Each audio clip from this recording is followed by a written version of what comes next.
Theologians and atheists spend much time analyzing and discussing whether these 7 churches actually existed. Some draw extremely convincing parallels between the history of these mentioned cities and the contents of these letters to each specified church. While this is interesting, it is ultimately superfluous, especially in our current day and age. Another rather disturbing theological practice has emerged where specific churches addressed in Revelation chapters 2 and 3 are alleged to represent specific eras in church history. According to this doctrine, we are now in the 7th and last era. The first problem with this theory is that its proponents aren't even in agreement as to the start and finish dates or events for specific eras.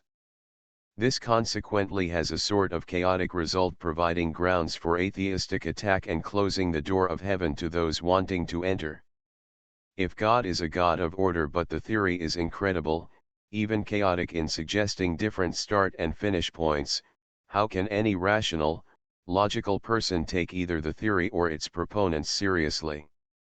And if they are incredible in this regard, why would they be credible in other respects?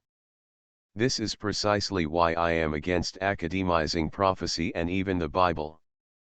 Furthermore, in Revelation chapter 1 we saw that each of the 7 candlesticks represent each of the 7 churches, and each of the 7 stars represent an angel assigned to each church.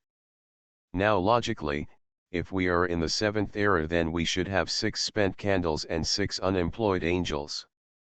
Imagine the Revelation chapter 1 scene with only 1 candle burning and 6 burnt out, and 6 angels sitting on a pavement or lying around in a park in heaven with nothing to do, like a contemporary inner city street occupied by the homeless.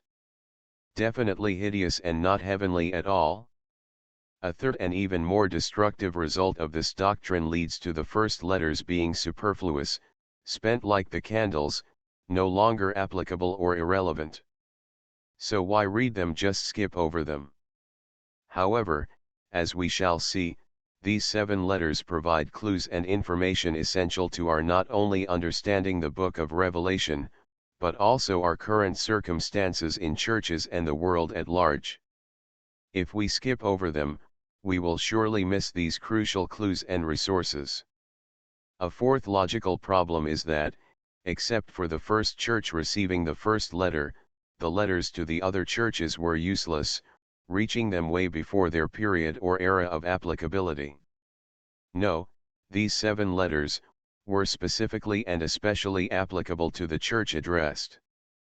These 7 letters describe 7 types of churches that existed in the 1st century and which types are still identifiable today.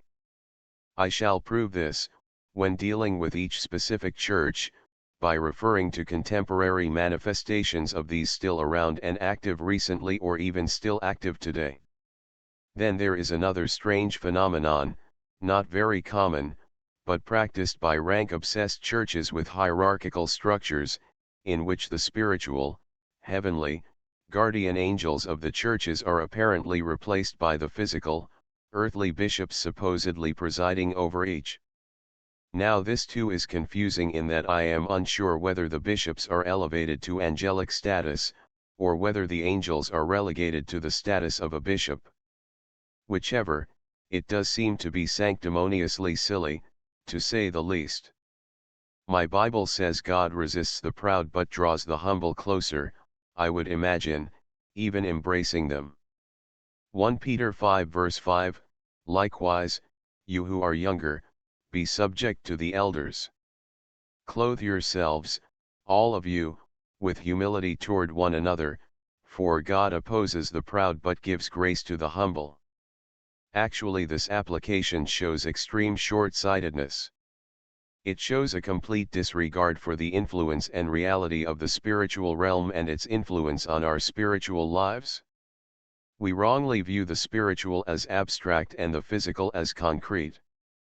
John 4 verses 23 to 24, but the hour is coming, and is now here, when the true worshippers will worship the Father in spirit and truth, for the Father is seeking such people to worship him.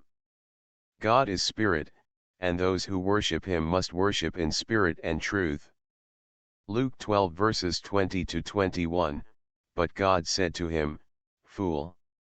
This night your soul is required of you, and the things you have prepared, whose will they be? So is the one who lays up treasure for himself and is not rich toward God. Luke 12 verse 33-34, Sell your possessions, and give to the needy.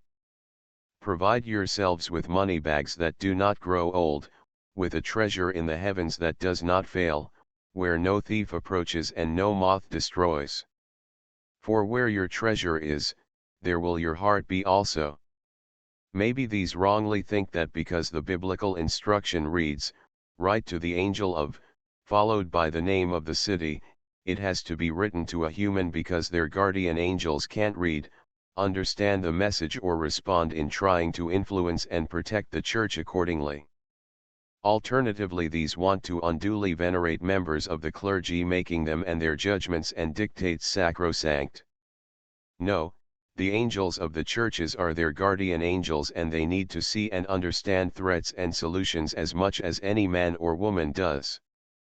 They need to try to influence members of the church in opposing threats and implementing solutions, but in order to do this they need human cooperation. Consequently, these letters are like a contemporary website presenting the composition, functioning, pros and cons of each of 7 available software applications, just pertaining to churches. Obviously, these are supposed to equip us in order to evaluate our current or any prospective church, to assist us in making decisions as to buying into or belonging to any of them. They are also meant to assist us in seeing, understanding and correcting existing errors in any one or all of them.